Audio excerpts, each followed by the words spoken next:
everyone. Today I will be reviewing about the book Cats vs. Dogs. Now this is a huge thing for me because I love dogs a lot. And I also think cats are the perfect pets. But now, after reading this book, let's see what my opinion is going to be. Okay, so the first topic is going to be about senses.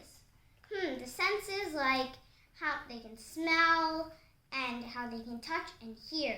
So I think if it would be hearing, at first I thought that dogs would have the best hearing out of humans and cats. But turned out that dogs can only hear 40,000 hertz. Humans can hear 20,000 hertz. But cats, they are over the top. They can hear up to 60,000 hertz. If I wanted a guard dog, I would maybe pick a cat instead. I definitely don't want any thieves. The next thing, senses. There's hearing, there's smelling. So when I read this, before I read this book, I thought, I don't know, maybe this was going to be a tie. Who would have a better smell? Dogs or cats? They both seem like picky eaters. But turns out that dogs have a way better sense of smell because sometimes they can even smell cancer. And some humans can't even detect that. Dogs can literally smell cancer sometimes. And that is like an epic fact. It blew up my mind when I was reading it and I was just going through. I'm like, wait, what? Is that even a thing? So, next topic. I'm already a bit scared after that one.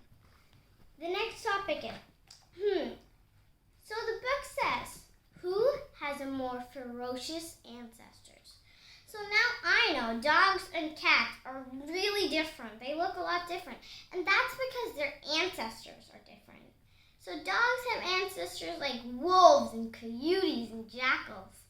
That's pretty scary. But before reading this book, I already knew cats were going to win. Because cats have ancestors like tigers and lions and cheetah. And let's be honest, in a head-to-toe battle, a wolf would be no match for a tiger or a lion. But doesn't mean that a house cat or a house dog aren't as strong. They're both wonderful. Next, their diet. Oh, this is going to be a tough one. Because I know before reading this book that cats often bring some presents to their owners, like dead mice and dead birds. But dogs, I don't know, they usually bring home newspapers and other things. So maybe I thought that cats would win the diet one. But let's look at this. And it's right, because exactly like the book says, the cats get rats or birds, while the dogs wouldn't as likely as much, but maybe they do. Next, communication. I'm really excited for this one because I know cats and dogs communicate in lots of ways. Like suppose their woof or bark, or their meow or yowl, or their tail wagging. I'm going to start with the tail wagging because it's awesome.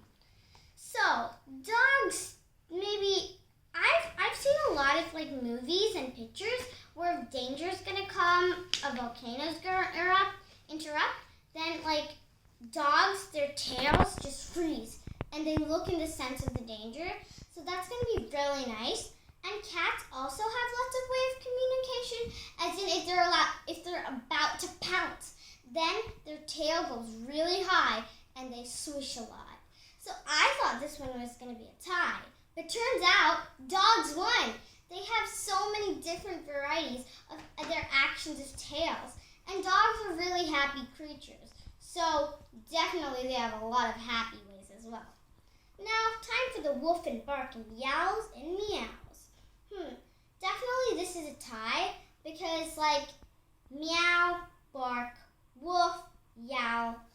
I would think that meow is if a purr or meow is if a cat is pleased or really happy, and a woof woof or a bark. A bark would be if the dog is like wanting some attention or they're like excited or something really terrible is gonna happen. But I think a screech. A screech would be like a really scary thing. So that's gonna be okay. Definitely danger is gonna come up. The dog screeched. The next thing, their behavior. So like I know that adult dogs are really sleepy, but cats. Before reading this book, I thought, yeah, normal. They must sleep like humans. But after reading this book, I found out that out of 24 hours, cats sleep 18 hours a day. But you know this meaning, cat nap, right? And that's because cats only sleep a few minutes, then they wake up. A few minutes, then they wake up again. That's how the term cat nap comes from. Next, the final showdown. When I read this book, I'm like, who's the perfect pet? And before I thought maybe dogs, because dogs are so friendly. But after, well, dogs are friendly felines and cats are perfect pets. This is definitely a tie. Thank you for enjoying my review of Cats vs. Dogs. Bye.